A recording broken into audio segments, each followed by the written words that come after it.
In this video I'm going to show how to make campsite overnight oats. With this simple mixture of dry ingredients, all you need to do is add water, and 6 hours later you've got a delicious oatmeal breakfast waiting for you ready to eat. To create the dry mixture, you'll need the following 6 ingredients: quick oatmeal, raisins, unsweetened shredded coconut, chia seeds, cinnamon, and skim milk powder.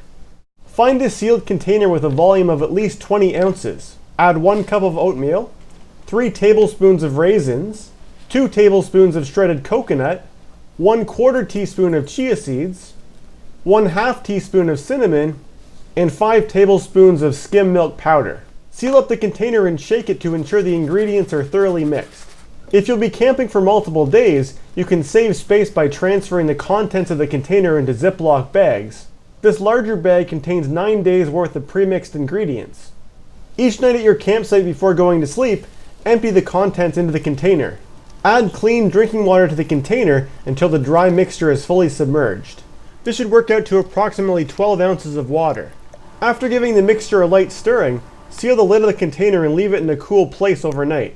When you wake up the next morning, you'll find that the oatmeal has absorbed all the water and the sugars from the raisins have dissolved to form a delicious mixture.